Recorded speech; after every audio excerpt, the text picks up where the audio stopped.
नमस्कार। इस वीडियो में हम डिस्कस करेंगे 10 MCQs कॉमर्स के।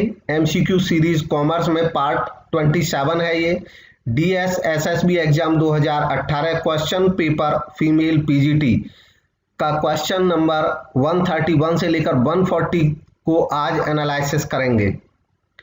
आज के इस वीडियो में हम कुछ मेजर टर्म्स जो डिस्कस करेंगे वो हैं integration, duties of labour welfare officers, total quality management, GIGO, 5 stages of conflict, MIS, human resource planning, ESS या EIS, illegal strike, Maslow's need hierarchy theory etcetera.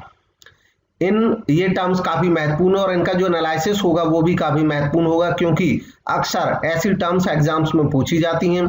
और मेन टर्म्स को साथ साथ clarify इसलिए करता हूं 10 क्वेश्चंस के साथ कि एक तरह से उसकी प्रैक्टिस हो जाती है विद एग्जांपल। आपके सामने एक MCQ क्वेश्चन भी होता है और उसकी टर्म्स भी डिस्कस करते हैं, तो वो लंबे समय तक याद रहती है। इसके अलावा इस टर्म से रिलेटेड पूछे गए अन्य क्वेश्चन भी जो होंगे उनको भी आप सोल्व कर पाएंगे। इसलिए ये जो सीरीज है ये बहुत महत्वपूर्ण है उन सभी एग्जाम के लिए जिनमें कॉमर्स के मल्टीपल चॉइस क्वेश्चंस पूछे जाते हैं। और खास तौर पे ये सीरीज डिजाइंड है PGT कॉमर्स कोर्स के लिए, चाहे DSSSB, NVS, KVS और इवन या आप असिस्टेंट प्रोफेसर या UGC नेट का एग्जाम दे रहे हैं, उन सब के लिए काफी महत्वपूर्ण है। स्टार्ट करते हैं आज के 10 क्वेश्चंस। आज का पहला क्वेश्चन है the process of getting all the organisational members involved to form a sense of common purpose is. वह प्रक्रिया जिसमें संस्था के सभी सदस्यों को इन्वॉल्व किया जाता है कि वो एक कॉमन पर्पस पे कॉमन सेंस बना सकें, to form a sense of common purpose, ताकि उनमें एक कॉमन पर्पस की सेंस जागे। मतलब वो एक संस्था के एक पर्पस के हित में काम करें, सब उन सबका एक मोटो बन जाए, एक ऑब्जेक्टिव हो जाए, एक पर्पस हो जाए। इसको क्या कहते हैं? हालांकि ये जनरल एक क्वेश्चन है, जरूरी नहीं है कि कॉमर्स का ही ये क्वेश्चन हो, जनरल जो है वो भी इसको सोच सकते हैं। नंबर 1 ऑप्शन है इंटीग्रेशन, 2 एमलमेशन, 3 डायरेक्शन एंड 4 कंट्रोल। इसका जो सही जवाब है वो है ऑप्शन 1 इंटीग्रेशन। इंटीग्रेशन का मतलब ही होता है हार्मोनाइजेशन, एक रूपता, सामंजस्य लाना। तो संस्था के सभी सदस्यों को जब हम कॉमन पर्पस पे ले आते हैं, कॉमन सेंस उसमें बना लेते हैं एक पर्पस के प्रति, तो इसको इंटीग्रेशन कहा जाता है। ऑप्शन 1 इसका राइट ऑप्शन था। इंटीग्रेशन, एमलमेशन, डायरेक्शन, कंट्रोल, इन सब के मैंने वर्बल मीनिंग जो डिक्शनरी मीनिंग होते हैं वो लिखे हैं यहाँ पे समझ के लिए। इंटीग्रेशन होता है एक्शन और प्रोसेस ऑफ असिमिलेटिंग, यानी कि जब हम सबको एक रूप में लाते हैं, एक राय बनाते हैं, तो उसको इंटीग्रेशन कहते हैं। एमलमेशन होता है जब कंबाइन करते हैं या क्लब कर देते हैं या यूनाइट कर देते हैं कुछ संस्थाओं को। द एक्शन, प्रोसेस और रिजल्ट ऑफ कंबाइनिंग और यूनाइटिंग एमलमेशन कहलाता है। और अगर कॉमर्स के फील्ड में या अकाउंटेंसी के फील्ड में देखें तो एमलमेशन का मतलब होता है जब 2 फर्म, 2 संस्थाएं या 2 कंपनी आपस में मिल जाती हैं, तो उसको एमलमेशन कहते हैं। डायरेक्शन मैनेजमेंट का एक फंक्शन है और इसका मतलब होता है मैनेज और गाइडेंस ऑफ पीपल, लोगों को गाइड करना। कंट्रोल भी मैनेजमेंट का एक फंक्शन है, इसका मतलब होता है पावर टू इन्फ्लुएंस, यानी कि इन्फ्लुएंस करने की पावर रखना, इसको कंट्रोल कहते हैं। या लोगों के बिहेवियर को डायरेक्ट करना, ये कंट्रोल कहलाता है। ये शाब्दिक मीनिंग मैंने लिखे हैं। नेक्स्ट क्वेश्चन है 142 which of the following are the duties of labour welfare officer. एक लेबर वेलफेयर ऑफिसर्स की ड्यूटीज क्या होती हैं? इसमें कुछ ऑप्शंस दिए हुए हैं और इनमें से पहचान करनी है कौन सी ड्यूटी एक लेबर वेलफेयर ऑफिसर की इंडिया में हो सकती है। तो इसमें इन ड्यूटीज को हम पढ़ेंगे। सबसे पहला है promoting welfare schemes and training programme for workers. Workers के लिए प्रमोशन स्कीम्स को प्रमोट करना, वेलफेयर स्कीम्स को प्रमोट करना, यानी कि उनकी कल्याण की जो योजनाएं हैं उनको प्रमोट करना, और वर्कर्स के लिए ट्रेनिंग प्रोग्राम्स को प्रमोट करना। नेक्स्ट है solving family and personal problems of the worker. Workers की फैमिली और पर्सनल प्रॉब्लम्स को सोल्व करना या कराना। नेक्स्ट है conducting arbitration proceeding, arbitration proceedings को कंडक्ट कराना।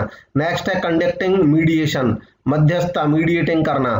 नेक्स्ट है कंडक्टिंग एडजुडिकेशन प्रोसीडिंग्स, एडजुडिकेशंस की कार्यवाही कंडक्ट करना, और नेक्स्ट है सोल्विंग एम्प्लॉय ग्रीवेंसेस, एम्प्लॉइज के ग्रीवेंसेस को सोल्व करना। अब इनमें से पहचान करनी है कौन से फंक्शन है जो इंडिया के संदर्भ में एक लेबर वेलफेयर ऑफिसर के किसी संस्था में, किसी फैक्ट्री में, किसी कंपनी में हो सकते हैं।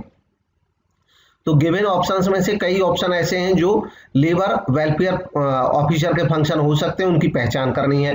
ऑप्शन 1, 2, 3, 4, इसको पॉज करके इन कॉम्बिनेशंस को चेक कर लें और पढ़ के देखें कौन सा ऑप्शन सही हो सकता है। गिवन ऑप्शन में से जो सही ऑप्शन है वो है ऑप्शन 2। ऑप्शन 2 यानी कि 1, 2, 4 और 6 ये लेबर वेलफेयर ऑफिसर के फंक्शन हो सकते हैं। सबसे पहला लेबर वेलफेयर ऑफिसर का फंक्शन हो सकता है कि वो वेलफेयर स्कीम्स को प्रमोट करता है और वर्कर्स के लिए ट्रेनिंग प्रोग्राम्स की वकालत करता है, उनको प्रमोट करता है। इसके अलावा सेकंड उनका फंक्शन होता है solving family and personal problems of the workers. अगर कोई फैमिली या पर्सनल प्रॉब्लम्स है वर्कर्स की तो उनके लिए सोल्विंग, यहाँ पे सोल्विंग का मतलब ये नहीं कि उनके घर जाके प्रॉब्लम सोल्व करना, बल्कि जैसे उनके बच्चों के लिए स्कूल के बारे में सोचना, हॉस्पिटल्स के बारे में संस्था की तरफ से सहायता दिलाना इलाज के लिए, ये सब आ जाता है। नेक्स्ट है कंडक्टिंग आर्बिट्रेशन प्रोसीडिंग्स, तो ये नहीं है, आर्बिट्रेशन प्रोसीडिंग्स करना इनके दायरे में नहीं आता है। नेक्स्ट है कंडक्टिंग मीडिएशन, मीडिएशन कंडक्ट करना अगर कोई जरूरत पड़ती है। और नेक्स्ट है कंडक्टिंग एडजुडिकेशन, ये भी नहीं आता है। और ये 6th है सोल्विंग एम्प्लॉय ग्रीवेंसेस, एम्प्लॉय के ग्रीवेंसेस को सोल्व करना, दूर करना। तो 1, 2, 4 और 6, 1, 2, 4, 6 ये काम हो सकते हैं लेबर वेलफेयर ऑफिसर के। ऑप्शन 2 करेक्ट ऑप्शन था। और फैक्ट्रीज एक्ट 1948 चैप्टर 5 सेक्शन 49 क्या कहता है, इसके बारे में जो लीगल प्रोसीजर है या लीगल जो प्रोविजन है उसको देख लेते हैं। फैक्ट्रीज एक्ट 1948 के चैप्टर 5 के सेक्शन 49 में क्या कहा गया है इस संदर्भ में। इसमें सबसे पहला पॉइंट है इन एवरी फैक्ट्री, हर एक फैक्ट्री में जहां पे 500 या 500 से ज्यादा वर्कर काम करते हैं साधारणतया, ऐसी कंपनी को अपनी फैक्ट्री में वेलफेयर ऑफिसर्स की नियुक्ति करनी होगी जो प्रेस्क्राइब की जाए। प्रेस्क्राइब यानी कि जो शासन, जो गवर्नमेंट है जो प्रेस्क्राइब करे, जो संख्या बताए उस हिसाब से वेलफेयर ऑफिसर उनको नियुक्त करने होंगे। सेकंड पॉइंट कहता है द स्टेट गवर्नमेंट में prescribe the duties, qualifications and conditions of service of officers employed under sub section 1। तो सब सेक्शन 1 में जो कहा गया है उसके संदर्भ में ये जो पावर दी गई है भारत में वो स्टेट गवर्नमेंट को दी गई है कि प्रत्येक स्टेट गवर्नमेंट अपने स्टेट के अंतर्गत आने वाली फैक्ट्रीज के संदर्भ में लेबर वेलफेयर ऑफिसर्स की ड्यूटीज, क्वालिफिकेशन और कंडीशन ऑफ सर्विस के बारे में बता सकती है, प्रोविजन प्रेस्क्राइब कर सकती है। तो इसका मतलब हुआ कि भारत के संदर्भ में अलग अलग राज्य में इनमें वेरिएशंस भी हो सकते हैं, लेकिन जो कॉमन टाइप उनके हमें मिलते हैं फंक्शंस, उनको हम सोच सकते हैं कि कौन से हो सकते हैं। इनको देखेंगे अभी। भारत के संदर्भ में जो जनरल सामान्यतया सभी स्टेट्स जो अपनाते हैं जो ड्यूटीज एक लेबर वेलफेयर ऑफिसर की होनी चाहिए वो है सबसे पहला to handle grievances of workers individually या कलेक्टिवली, वर्कर्स के जो ग्रीवेंसेज है उनको हैंडल करना। To maintain harmonious relationship between factory management and workers, factory management और वर्कर्स के बीच में हार्मोनियस रिलेशन मेंटेन कराना। To advise factory management in formulating labour policies, labour welfare से रिलेटेड जो पॉलिसीज हैं उनके बारे में फैक्ट्री मैनेजमेंट को एडवाइस करना। To advise workers against going on illegal strikes, और साथ ही साथ ये जो वर्कर्स हैं उनको भी एडवाइस करते हैं, इलीगल स्ट्राइक्स पे जाने से रोकते हैं। Advice management against illegal lockouts, साथ ही साथ मैनेजमेंट को भी गैर कानूनी लॉकआउट से एडवाइस करते हैं ताकि उनसे बचें, उस पर ना जाएं। To prevent anti social activities, और संस्था में एंटी सोशल एक्टिविटीज को से बचाव की जो ड्यूटी है, जिम्मेदारी है, वो भी इनकी रहती है।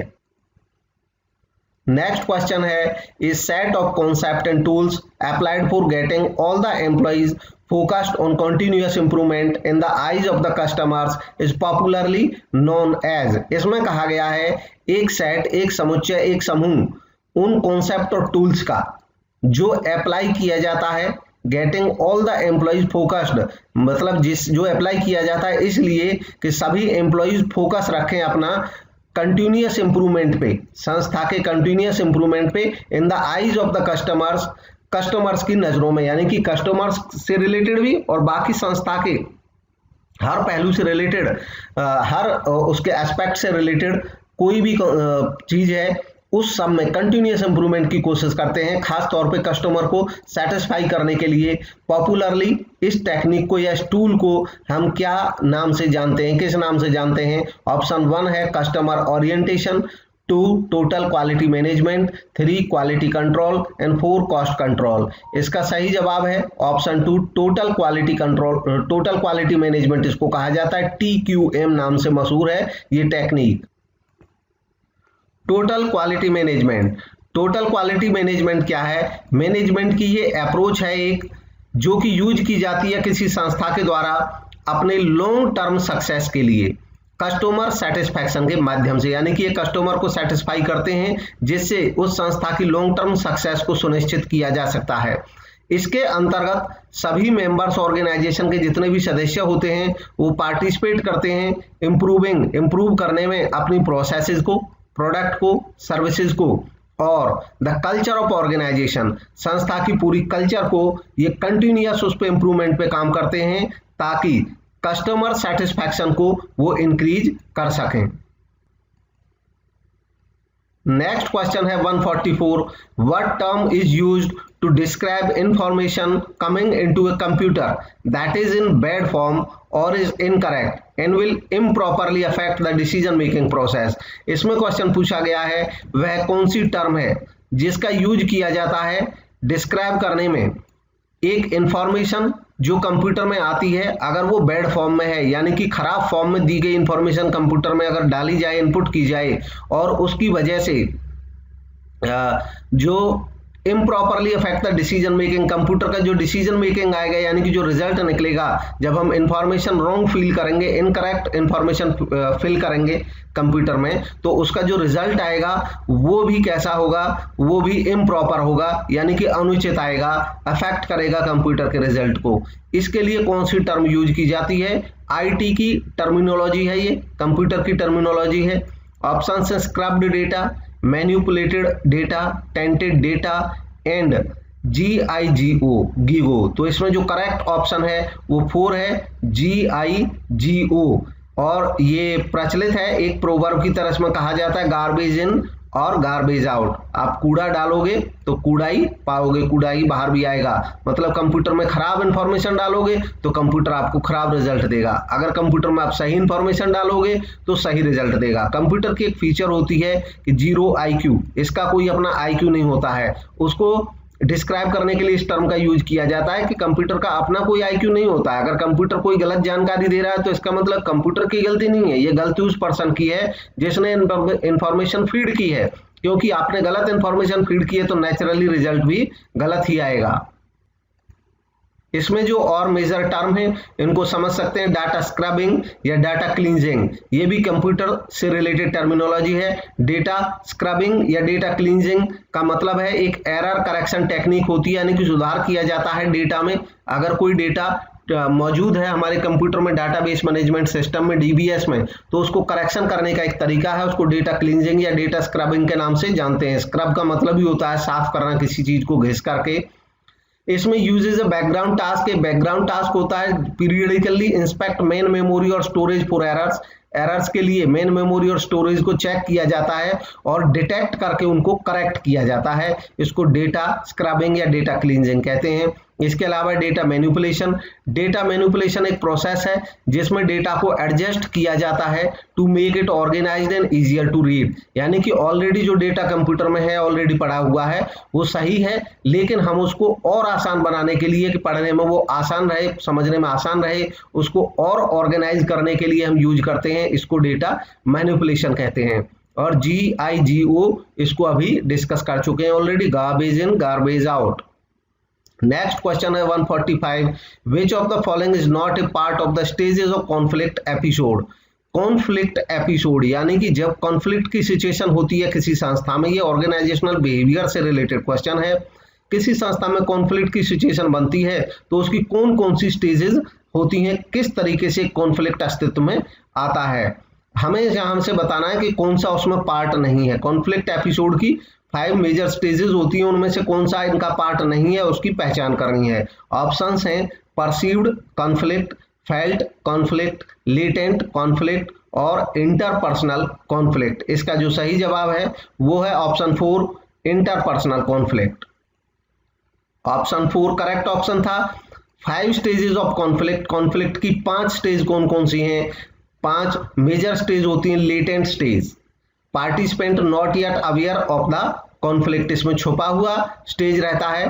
पार्टिसिपेंट जो होते हैं वो अवेयर ही नहीं होते हैं कि वो कॉन्फ्लिक्ट की तरफ बढ़ रहे हैं। नेक्स्ट है परसीव्ड स्टेज, पार्टिसिपेंट्स अवेयर ए कॉन्फ्लिक्ट एग्जिस्ट। परसीव्ड स्टेज यानी कि वो परसीव कर लेते हैं, उनको लगने लगता है कि एक कॉन्फ्लिक्ट जैसा बन रहा है, वो अवेयर होने लगते हैं। नेक्स्ट है फेल्ट स्टेज, इसमें अब वो फील करने लगते हैं, इसको स्ट्रेस और एंजाइटी फील करने लगते हैं स्ट्रेस की वजह से। नेक्स्ट है मैनिफेस्ट, मैनिफेस्ट में कॉन्फ्लिक्ट एकदम ओपन हो जाता है और उसको ऑब्जर्व किया जा सकता है, आसानी से कोई भी देख सकता है।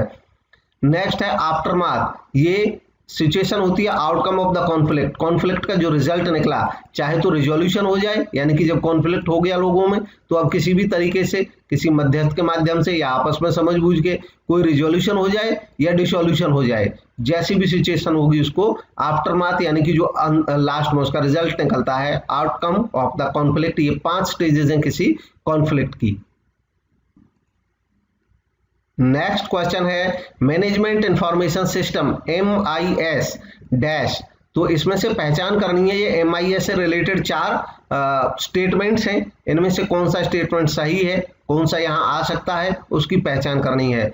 ऑप्शन 1 है create and share document that support day to day activities, मतलब MIS जो है वो क्रिएट करता है और शेयर करता है उन डॉक्यूमेंट्स को जो डे टू डे की एक्टिविटीज में सपोर्ट करते हैं, हेल्प करते हैं।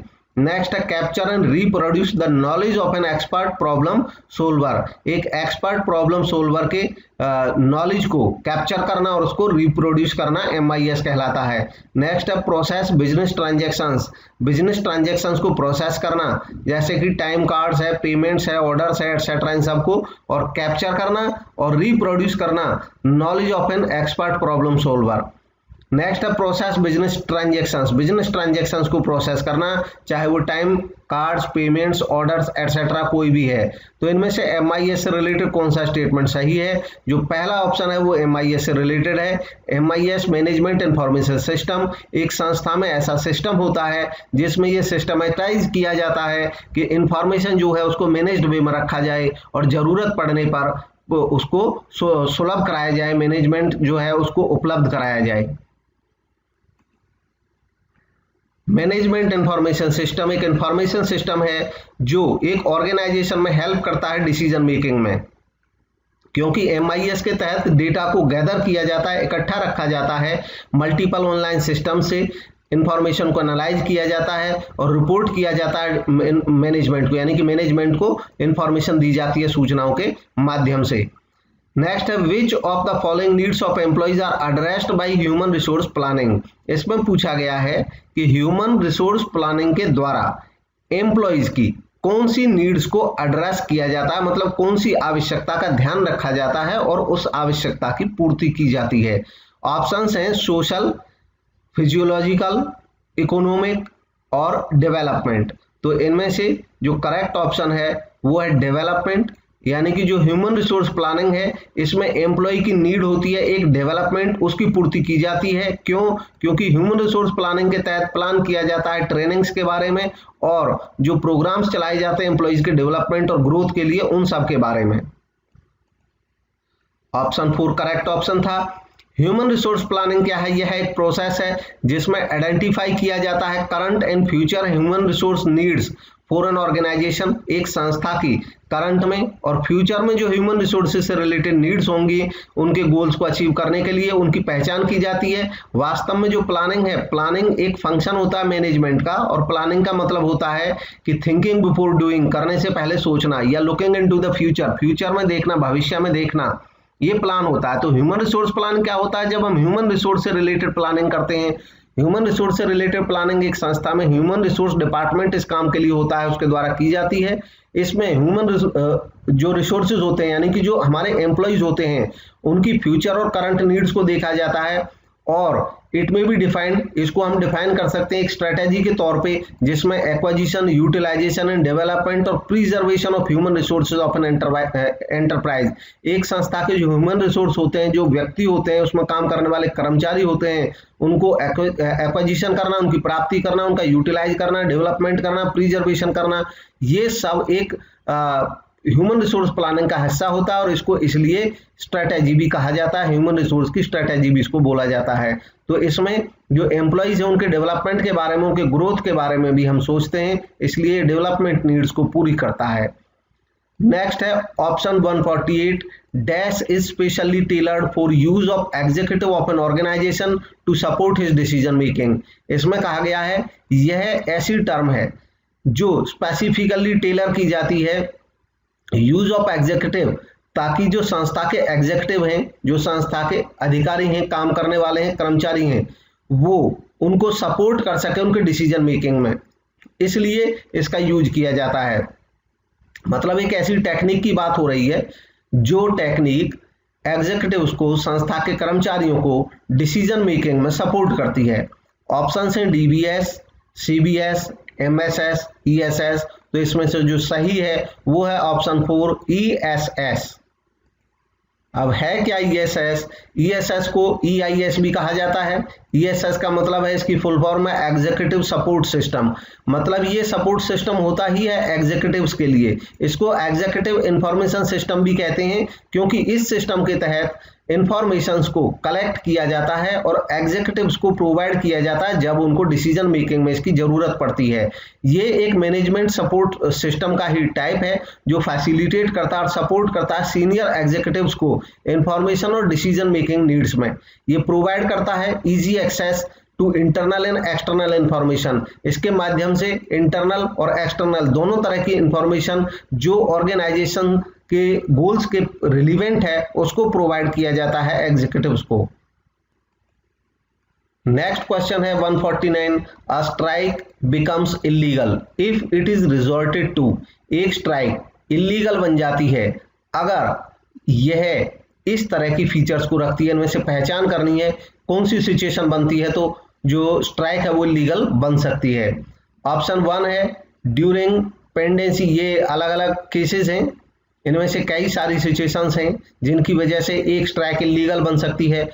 पहला है during pendency of conciliation proceeding. कोई कॉन्सिलेशन प्रोसीडिंग्स जो हैं वो पेंडिंग हैं। During pendency of proceedings before the labour court. Labour court के सामने प्रोसीडिंग्स पेंडिंग हैं। During pendency of proceedings before the arbitrator. Arbitrator जो है उनके सामने प्रोसीडिंग पेंडिंग है। नेक्स्ट है without giving 6 weeks notice of strike. बिना 6 वीक का नोटिस दिए स्ट्राइक का। नेक्स्ट है before expiry of the strike notice period. Strike जो स्ट्राइक का नोटिस पीरियड है उसकी एक्सपायरी से पहले ही अगर स्ट्राइक की जाती है तो। नेक्स्ट है during pendency of proceeding for mediation. अगर मीडिएशन की कोई प्रोसीडिंग चल रही है उनकी पेंडेंसी के दौरान स्ट्राइक की जाती है तो। इनमें से पहचान करनी है कौन सी वो सिचुएशन है। ये क्वेश्चन एकदम लीगल है, जो लीगल प्रोविजंस है उनका ध्यान रखना होगा इसका जवाब देते समय। तो इसका आप ऑप्शन चूज कर लें। ऑप्शन 1 में 1 2 3 4 है।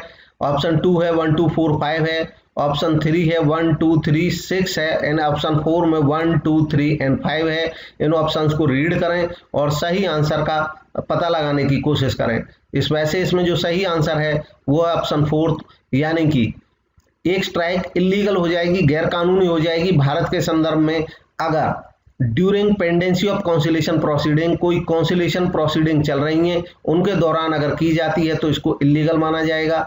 ठीक वैसे ही सेकंड जो है ये भी सही है, अगर लेबर कोर्ट में मामला चल रहा है उस दौरान भी इसको इलीगल माना जाएगा अगर उस दौरान की जाती है। इसके अलावा अगर आर्बिट्रेटर के सामने आर्बिट्रेशन की प्रोसेस जारी है, पेंडिंग है, चल रही है, उस दौरान स्ट्राइक की जाती है तो उसको भी इलीगल माना जाएगा। और इसके बाद है ऑप्शन 5, अगर नोटिस पीरियड का जो स्ट्राइक का नोटिस पीरियड दे रखा है वो उसकी एक्सपायरी अभी नहीं हुई है, उससे पहले ही हम स्ट्राइक कर देते हैं तो ये भी इलीगल माना जाएगा। बाकी जो 2 केसेस हैं वो इससे रिलेटेड नहीं है, यानी कि ये जो है before giving 6 weeks notice of the strike, strike के without giving 6 weeks notice of the strike, strike का 6 महीने का नोटिस दिए बिना, तो 6 महीने का नहीं 14 दिन का नोटिस देना होता है। और during pendency of proceeding for mediation, इससे इसका कोई लीगल रुकावट इसमें नहीं है, कानूनी बाधा नहीं है। तो ऑप्शन 4 इसका करेक्ट ऑप्शन था। और इससे रिलेटेड जो लीगल प्रोविजंस हैं वो मैंने रखे हैं यहाँ पे आपके सामने, आप उनको देख सकते हैं, पॉज करके पढ़ सकते हैं। और एक बार तेजी से मैं बता भी देता हूँ शॉर्ट में। Section 24 industrial disputes act 1947, Bharat का जो इंडस्ट्रियल डिस्प्यूट एक्ट 1947 है, समय समय पर इसमें सुधार भी हुआ है, अपडेशन भी हुआ है। इसका जो सेक्शन 24 है वो इस संदर्भ में कहता है कि एक स्ट्राइक या लॉकआउट शैल बी इलीगल, गैर कानूनी होगा। अब स्ट्राइक का मतलब होता है जब एम्प्लॉइज काम करना बंद करते हैं, अब वो कई रूप में हो सकती है, उस डिटेल में हम नहीं जाते। अगर किसी संस्था के एम्प्लॉय काम करना बंद कर देते हैं तो उसको स्ट्राइक कहा जाता है। और अगर संस्था का जो एम्प्लॉयर मालिक है, अगर वो संस्था का ताला लगा देता है और वो काम करने नहीं देता है एम्प्लॉइज को, तो वो लॉकआउट कहलाता है। ये दोनों ही इलीगल हो जाएंगे अगर सबसे पहला इट इज यानी कि जो सेक्शन 24 है उसका सबसेक्शन 1 का सबसेक्शन 1 इट इज कमेंस्ड और declared in contravention of section 22 और सेक्शन 23, ये स्ट्राइक इलीगल हो जाएगी। या लॉकआउट है तो वो भी इलीगल हो जाएगा अगर इसको कमेंस किया जाता है या इसकी घोषणा की जाती है, शुरू किया जाता है या इसकी घोषणा की जाती है इन कॉन्ट्रावेंशन ऑफ सेक्शन 22 और 23, यानी कि 22 और 23 के अगेंस्ट जाकर के। नेक्स्ट है it is continued in contravention of an order made under subsection of made under subsection 3 of section 10 और subsection 4A of section 10A। Second है केस कि अगर इसको कंटिन्यू रखा जाता है, जारी रखा जाता है इन कॉन्ट्रावेंशन ऑफ द ऑर्डर, इस ऑर्डर के कॉन्ट्रावेंशन में जो कि ऑर्डर दिया गया है अंडर सबसेक्शन 3 इसी एक्ट के सेक्शन 10 के सबसेक्शन 3 के तहत, या इसी एक्ट के सेक्शन 10A के सबसेक्शन 4A के तहत जो कहा गया है, अगर उसके कॉन्ट्रावेंशन में ये जारी रखी जाती है, मतलब उसके जो उसमें रोक कही गई है उसको ना मानते हुए अगर जारी रखी जाती है तो ये इलीगल स्ट्राइक कही जाएगी। अब इनको भी हम 1 बाय 1 पढ़ेंगे कौन से केस हैं, तो क्लैरिटी होगी इस मामले में। सेक्शन 22 की बात हुई थी, तो सेक्शन 22 क्या कहता है, ये प्रोहिबिट करता है स्ट्राइक्स को और लॉकआउट को, कि आपको इन केसेस में स्ट्राइक और लॉकआउट नहीं करना है। अगर आप इसका कॉन्ट्रावेंशन करोगे, मतलब इसके विरुद्ध जाओगे, तो वो स्ट्राइक ही तब इलीगल हो जाएगी। क्या कहता है सेक्शन 22 प्रोहिबिट करता है, यानी कि रोक लगाता है स्ट्राइक पे या लॉकआउट्स पे। उसमें सेक्शन 22 का जो सब सेक्शन 1 है वो क्या कहता है, खाली सब सेक्शन 1 इससे रिलेटेड है इसलिए वही रखा है, जो रिलेटेड नहीं है वो नहीं रखा है, यहाँ पे 1 को केवल रखा है। No person employed in a public utility service, public utility service में काम करने वाला व्यक्ति shall go on strike in breach of contract, अगर वो कॉन्ट्रैक्ट जो है उसका ब्रीच करके स्ट्राइक पे जाता है, तो इन केसेस में ये केस दिए हैं पब्लिक यूटिलिटी में जो काम करता है, without giving to the employer notice of strike, employer को नोटिस ऑफ स्ट्राइक दिए बिना, as here and after provided within 6 weeks before striking, यानी कि उसको स्ट्राइक करने से 6 महीने के दौरान, अब यहाँ पे ये ध्यान देने वाली बात है, 6 मंथ के दौरान इसको नोटिस देना चाहिए। अगर 6 मंथ से पहले नोटिस देता है, नोटिस 14 दिन का होगा, याद रखना, नोटिस का अलग टर्म है, यहाँ पे बात हो रही है कि ये जो स्ट्राइक जब वो करना चाहता है उससे अगर 6 महीने पहले, इस पीरियड में 6 महीने के बीच में इसने दिया है तब तो ठीक है। अगर इससे पहले से ही दे रखा है, मतलब जब वो उसने शुरुआत में दिया नोटिस तो उसको 6 महीने बीत गए, अब उसके बाद वो अवैध माना जाएगा। नेक्स्ट है with in 14 days of giving such notice, notice देने के 14 दिन के अंदर। अब ये 6 महीने के दौरान इस अवधि में, यानी कि जब वो स्ट्राइक कर रहा है उससे पहले 6 महीने की जो अवधि है इसमें कभी भी वो स्ट्राइक कर सकता है, लेकिन जब स्ट्राइक करेगा तो 14 दिन का उसको नोटिस देना होगा एटलीस्ट, कम से कम। नेक्स्ट है before the expiry of the date of strike specified in any such notice as aforesaid, अगर वो नोटिस की जो स्ट्राइक पीरियड है उसके एक्सपायरी होने से, यानी कि जो 14 दिन है, इस एक्सपायरी से पहले कर लेता है तो ठीक है, बाद में करेगा तो इलीगल हो जाएगा। नेक्स्ट है during the pendency of any conciliation proceeding before A conciliation officer in 7 days after the conclusion of such proceeding.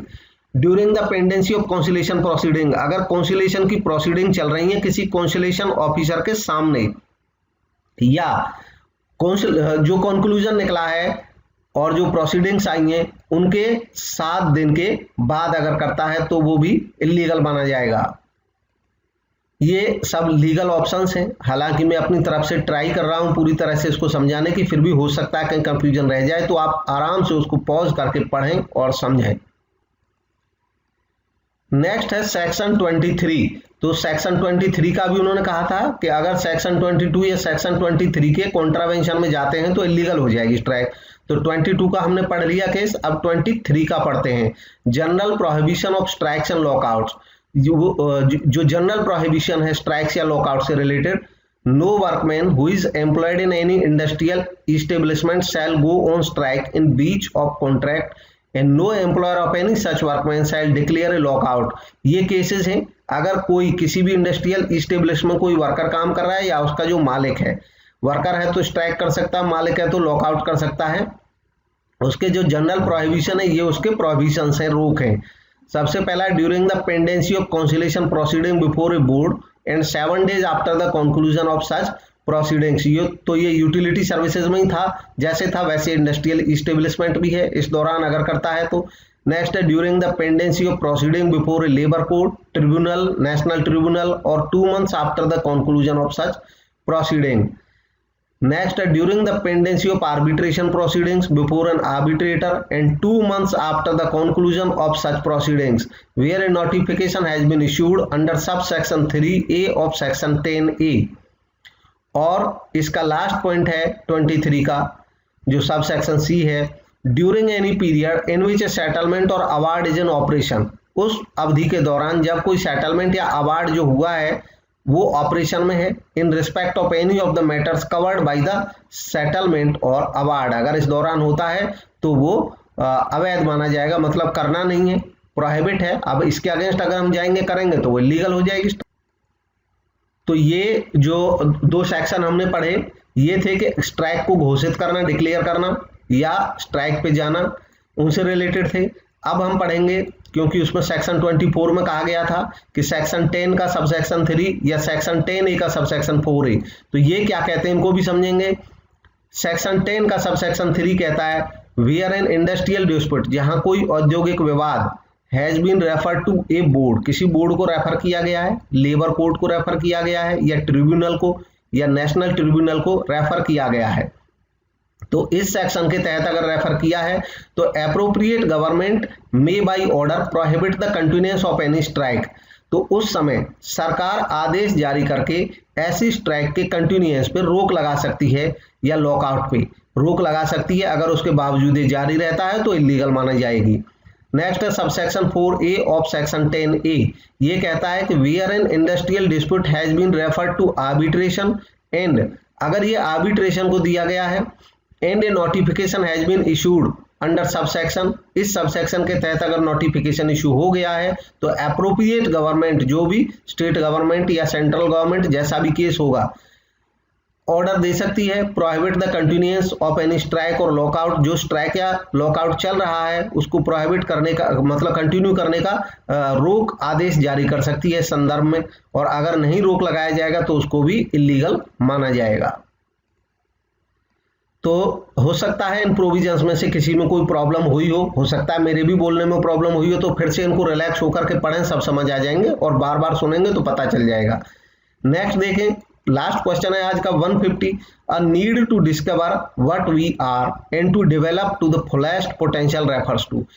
एक ऐसी नीड की बात हो रही है जिसमें हम ये ढूंढते हैं कि हम क्या हैं और अपने आप को डेवलप करते हैं अपने फुलेस्ट पोटेंशियल तक, यानी कि जितनी हमारी क्षमता हो सकती है वहां तक हम अपने आप को डेवलप करना चाहते हैं। एक ऐसी इच्छा, एक ऐसी नीड जो होती है उसको क्या कहते हैं? ऑप्शंस हैं self actualisation, growth needs, esteem needs या सोशल नीड्स।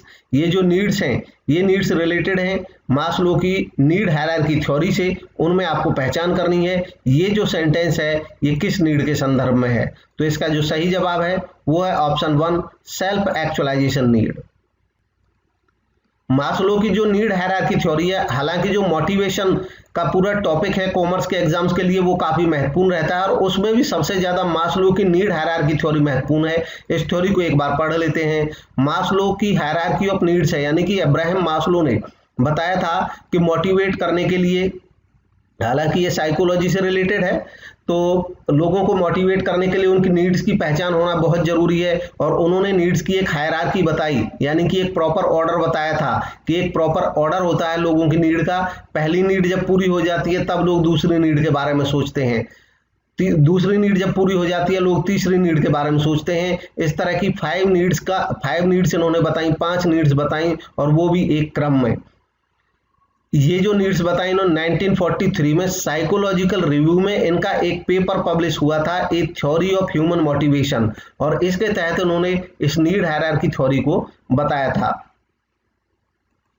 ये 5 कौन कौन सी नीड्स थी इनको देख लेते हैं। सबसे पहली नीड इन्होंने फिजियोलॉजिकल नीड्स या इसको बेसिक नीड भी कहते हैं। इसका मतलब होता है biological demands for human survival, जैसे कि air, food, drink, shelter, clothing, heat, sleep. ये सब ऐसी चीजें जो लोगों की मूलभूत आवश्यकताएं होती हैं, इसलिए इनको बेसिक नीड भी कहते हैं। इनके व्यक्ति ये जो नीड्स हैं इनके बिना लोगों का एग्जिस्टेंस ही मुश्किल हो जाता है। इसलिए अगर किसी व्यक्ति की ये नीड पूरी नहीं हुई है तो बाकी नीड काम नहीं करेंगी। यही कहती है नीड हायरार्की थ्योरी कि अगर किसी की मूलभूत आवश्यकताएं पूरी नहीं है और उसको हम कहते हैं कि आपकी पोस्ट का नाम हम रख देते हैं कि आप कमिश्नर हो, लेकिन हम उसको कोई सैलरी नहीं देते और वो बिल्कुल उसके पास कोई बाकी प्रबंध है भी नहीं अपने खाने कमाने रहने का, तो वो ऐसी पोस्ट देने से खुश नहीं होगा, ना वो ऐसी पोस्ट देने से हमारे लिए कोई काम कर सकता है मोटिवेट होकर के। सबसे पहली उसकी रोटी, कपड़ा, मकान, ये सब जरूरत पूरी होनी चाहिए। उसके बाद जब ये नीड पूरी हो जाती है तब वो अगली नीड पे पहुंचता है। उसकी नीड को हम सेटिस्फैक्शन का लालच देंगे तो हम उसको मोटिवेट कर सकते हैं। जब ये नीड पूरी हो जाती है तो नेक्स्ट नंबर आता है सेफ्टी नीड्स का। सेफ्टी नीड में protection against danger, security, order, law, stability, liberty, living without fear, हर तरह की सेफ्टी आ जाती है। तो ये जो नीड है ये काम करती है और अगर हम इनका भरोसा देते हैं उनको तो वो मोटिवेट हो सकते हैं। उसके बाद है थर्ड नीड। जब ये नीड पूरी हो जाती है सेफ्टी और फिजियोलॉजिकल, तो आती है लव एंड बिलोंगिंगनेस। इनको अफेक्शन नीड्स भी कहते हैं। इसमें friendship, intimacy, trust, acceptance, giving and receiving affection and being part of the group, ये नीड होती है जो लोगों को मोटिवेट करने में मदद करती है। जब ये नीड भी पूरी हो जाती है तो नेक्स्ट लेवल की नीड होती है एस्टीम। एस्टीम नीड 2 हिस्सों में बटी होती है, एक होती है सेल्फ एस्टीम और दूसरी होती है डिजायर फॉर रेपुटेशन और रेस्पेक्ट फ्रॉम अदर्स। स्वयं का अपना सेल्फ एस्टीम, इसमें डिग्निटी, अचीवमेंट, इंडिपेंडेंस, कंट्रोल की चाहत होती है एक व्यक्ति की, और इससे ऊपर की जो एस्टीम होती है उसमें स्टेटस और प्रेस्टीज, जब दूसरे लोग भी उसको सम्मान की दृष्टि से देखें, वो नीड आ जाती हैं। और इसके बाद नीड रह जाती हैं जिनको ग्रोथ नीड भी कहते हैं, सेल्फ एक्चुअलाइजेशन नीड।